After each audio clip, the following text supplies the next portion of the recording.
आपका उद्देश्य आदिवासी मुद्दों के लिए सदैव तत्पर आदरणीय मीना जी को मैं सादर आमंत्रित करूं जोरदार तालियों के साथ।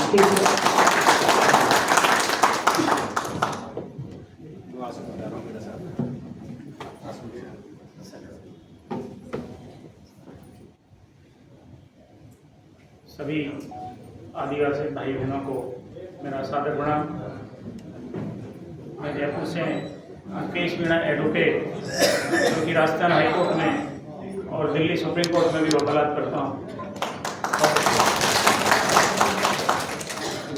जब हमें साहब का निमंत्रण आया तो मैं शब्दों में बयान नहीं कर सकता कि मैं मेरे आदिवासी भाइयों की धरा पे चलने का मन हुआ और अपने आप को रोक नहीं पाया।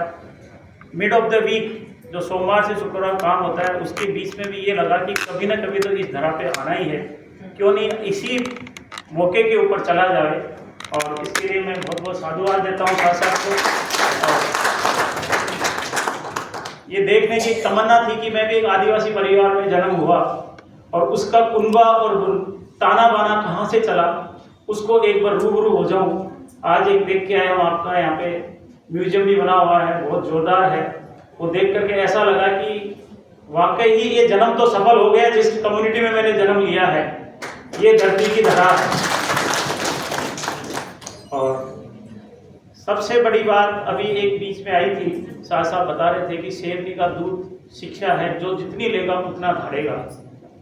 ऐसा नहीं है, आप लोग भी शिक्षित हैं, लेकिन मैंने ये जरूर फील किया या महसूस किया कि करीब करीब यहाँ पे 32 से 34% आदिवासी समाज है छत्तीसगढ़ में। नौकरियों में बहुत लोग जाते हैं, पर वकालत के पैसे में बहुत कम लोग आते हैं। वकालत एक वो चीज है, अगर आप LLB करके वकालत की ओर कदम बढ़ाते हैं तो जो अपना पॉइंट नंबर 1 था, लोग बहुत समय से जेलों में बंद हैं, अपने अधिकार के बारे में नहीं जानते हैं। तो मैं ये बता दूं, अगर आप यहाँ से ये सोच के बढ़ें कि मेरे 2 बच्चे हैं, उनमें से मुझे 1 बच्चे को LLB करानी है, परिवार में 4 बच्चे, उनमें से 1 बच्चे को LLB करानी है, LLB नहीं उसको वकालत करानी है, तो उसके 10 साल बाद मुझे याद करोगे कि हाँ एक कोई आए थे, वो वकालत की पढ़ाई और वकालत की ज्ञान के लिए कह के गए थे। अंबेडकर साहब ने जो संविधान लिखा था वो इतना छोटा नहीं था, विश्व का सबसे बड़ा संविधान था। और इसी संविधान ने जयपाल साहब के मार्गदर्शन में अपन लोगों को वो जगह दी, वो दिशा दी कि हम सब बैठ करके आज बोल पा रहे हैं। छत्तीसगढ़ के अंदर बहुत सारे आदिवासी हैं। मुझे ऐसा पता लगा आपका एक कोई सामूहिक संगठन की कोई जमीन नहीं, कोई आपका परिसर नहीं, कोई आपकी जगह नहीं। आप राजस्थान में आइए, साहब आते हैं। हमारा एक संगठन है 1958 का बना हुआ है, अभी हमारा एक प्रगतिशील संगठन बन रहा है, उसका हम एक लाइब्रेरी बना रहे हैं, एक सामुदायिक भवन बना रहे हैं, शिक्षा के लिए बना रहे हैं। और ये सब लोग जितने भी IAS IAS हैं, RS हैं, इवन देन जो किसान हैं गांव से आते हैं, वो अधिक पैसा दे रहे हैं। ये तो दे ही रहे हैं, गांव वाले भी बहुत दे रहे हैं। वो किस लिए कि हमें लाइब्रेरी बनानी है, सामुदायिक भवन बनाना है, कन्या छात्रावास समाज का बना हुआ है। ऐसा शायद छत्तीसगढ़ में अपनी समाज का नहीं है कि जो अपनी समाज चला सके। आप लोग यहाँ सब सर्विस क्लास हैं, बिजनेस क्लास हैं। ये सोचें और ये एक कसम लें कि आप ज्यादा नहीं तो 40,000 रुपए किसी भी एक आदिवासी बच्चे या बच्ची को गोद लेकर के पढ़ाएं, जो कि हम राजस्थान में बहुत सारे लोग करते हैं। उस बच्चे को नहीं पता होता है कि उसकी शिक्षा का पैसा कौन देगा। कमेटी बनती है, मीणा छात्रावास बना हुआ है, उसकी कमेटी तय करती है कि ये बच्चा कमजोर है, ये बच्ची कमजोर है, पर मेरिटोरियस है, पढ़ नहीं पाती, उसको लेके आया जाता है, उसको पढ़ाया जाता है। उसको पता नहीं होता पैसा कौन दे रहा है।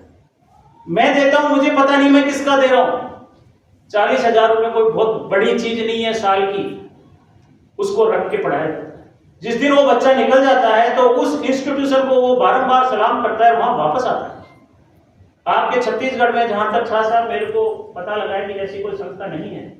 तो आपको मैं ये कहने जा रहा हूं कि आप लोग सरकार से मिलें और आप एक संस्था बनाएं, एक छात्रावास बनाएं। जरूरत नहीं है सरकार उसमें आपको वो छात्रावास चलाने की इजाजत देवे, या पैसा दे, आपके पास बहुत है। अमीर धरती के गरीब लोग नहीं हो आप, बहुत अमीर हो। बहुत लोग आकर के यहां से कमा के लेके जा रहे हैं, आप उनको दे रहे हो इसलिए लेके जा रहे हैं। आदिवासी का डीएनए इतना कमजोर नहीं है, प्रशासनिक एडमिनिस्ट्रेशन बहुत जबरदस्त है। बहुत परिस्थितियों में, बहुत कम परिस्थितियों में अपन लोग जिंदा रह सकते हैं। जल जंगल जमीन हमारी है, वो हमें जीने का तरीका सिखाती है, तो हम इतने कमजोर नहीं है। इसलिए आज मैं आप सब लोगों से ये एक वादा लेना चाहता हूं कि आप एक बच्चे को जरूर पढ़ाएं, अपने जीवन काल में एक बच्चे को जरूर पढ़ाएं। हो सकता है उस बच्चे को नहीं पता, लेकिन आपकी आत्मा को जरूर ये पता होगा कि मैंने एक बच्चे को पढ़ाया जो मेरे समाज का था, मेरा था। जिसको आपने जन्म दिया उसको आप नहीं पढ़ा रहे, वो आपका फर्ज है। और अगर आप उसको नहीं पढ़ाओगे तो जूते मार के लोग पढ़वा देंगे। किसी और के बच्चे को पढ़ाओ तो आपको ये लगेगा कि हाँ मैंने किसी को पढ़ाया। और विशेष से मैं यूथ से ये जरूर आग्रह करूंगा कि नौकरी की ओर नहीं भागे, एक बिजनेस है, वकालत करें और वकालत को लेकर के आगे बढ़े। एक वकील, अगर तुम्हारे समाज में, एक गांव में एक वकील है, उसके पीछे 10 साल बाद में 15 वकील होते हैं।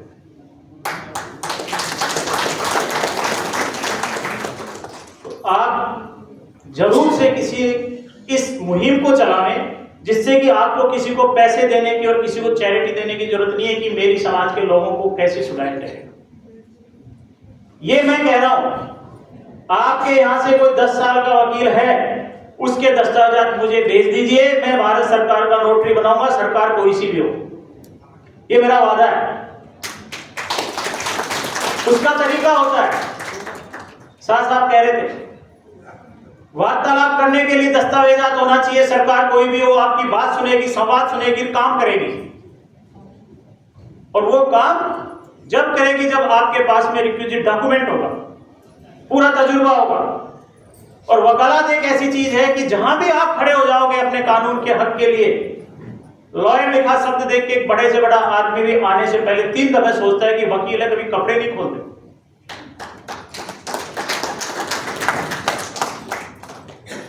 मजाक में हम कहते हैं वकील वो कील है जो ठुक गई निकल जाएगी, जगह नहीं छोड़ेगी। दीवार में भी ठुकती है तो छेद का रहता ही रहता है। तो वकील से कोई ज्यादा पंगा लेता नहीं। तो आपकी धरा बचाने के लिए, आपका जंगल और जमीन बचाने के लिए शिक्षित करो, आगे बढ़ो, वकालत के पैसे में लाओ और उसके साथ साथ जर्नलिज्म में भी लाओ। अपनी समाज का कोई बच्चा नहीं है जो पत्रकारिता में हो। जब आपकी बात ही कोई नहीं लिखेगा तो सुनेगा ही कौन? बच्चा घर में रोता है तो ही मां दूध पिलाती, वरना अपने काम करती रहती है। आज हमारे आदिवासियों के साथ कितना अत्याचार हो रहा है। अपन पढ़ते हैं कितना, 2%, होता कितना है 200%। आज आप रिहेबिलिट किए जा रहे हो, किसी एक्स को यहां कारखाना लगाना है, किसी एक्स को यहां पे साहब बड़ी लाइन लानी है, और हट कौन रहा है? वो आदिवासी जिसका अपना था। और आज मैं ये कहूं कि मेरी जमीन है, मेरी तो कुछ है ही नहीं, मेरी जनरेशन में 50 साल का हो गया, मैंने 1 बीघे नहीं खरीदी, 1 एकड़ नहीं खरीदी। उन पुरखों की जमीन जिसको मैं मेरी कह रहा हूं, कहने का कोई हक नहीं है। मैंने 1 एकड़ छोड़ के 1 इंच नहीं बसाई है, और बसाई है तो 100 गज का प्लॉट के लिए बसाई हो, एग्रीकल्चर जमीन नहीं बसाई। उसको बचाने के लिए आपको शिक्षित होना होगा।